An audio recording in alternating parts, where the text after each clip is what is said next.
Here we go. Bowling day 3. 400 pins back of the number. You may look at that and say, that's insane. And I may look at you and say, you are absolutely right. If you would have looked at me and said, JR, you're going to average 210 for the first 2 days, and you're going to be 400 pins back of the cut, I would look at you and laugh. But here we are, averaging 210. And I'm not even close. It's kind of sad, but it is what it is. Hopefully they're a little more difficult. I was hoping yesterday was going to be a little bit more difficult, but it certainly wasn't. They were just as easy, if not easier. And it was the same struggle, same thing. Make flat 10, make a small move, 4-pin, make another move, throw a double, then comes flat 10 again, make another move, 4-pin.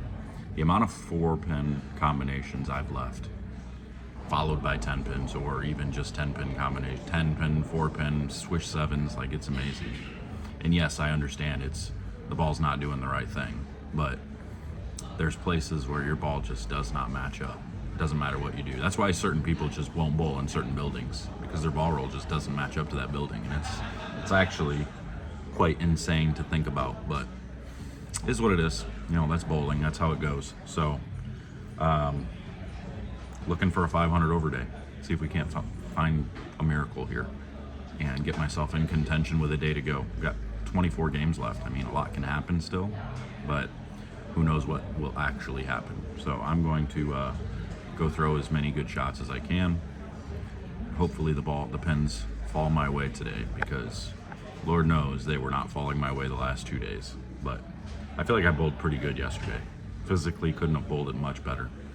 Like, the decisions I made were all based on the data that I had in front of me, and just could not get consistent ball reaction to strike consistently. Never had more than a 5-bagger, and I only had one 5-bagger.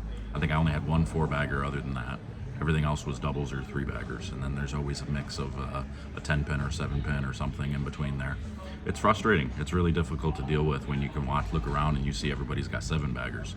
It's very difficult to throw a 3-bagger, wrap 10, double, 4-pin, switch 7, stone 9, double for 220. It's like, ugh, give me a break here. But it is what it is. That's bowling. So it's one of the reasons I talk about with the variables and everything. The variables in this game they're very difficult to deal with. Who you follow, who you're crossing with, a lot of that stuff comes into play. And it has more of an effect than you think it does. Like, who you follow is a huge deal in this game. So let's hope on the longer patterns. We're on 44 feet today and then 47 tomorrow. Let's hope on these longer patterns my follow is or my cross is a little bit better with not the people I'm bowling with. The people I'm bowling with are actually good bowlers, but who are following a lot of the games is causing problems. Just my last game yesterday, I threw my first shot after bowling 220 with just exactly how I described it. My first shot in the last game hit the lane and nearly missed the head pin left. That's how different that next pair was. I barely clipped the head pin on the left side and left a 3-9. I mean, it was insane. Just absolutely insane. So I don't know. We'll see what happens here. We're bowling 48 feet. I got my XLs ready to go. Got my urethane ready to go as usual. Got the my Mesmerize and my Vaporize ready to go. I think those are two really good pieces. So I don't know. We'll see what happens. Stay tuned. I'll give you all an update when we're done.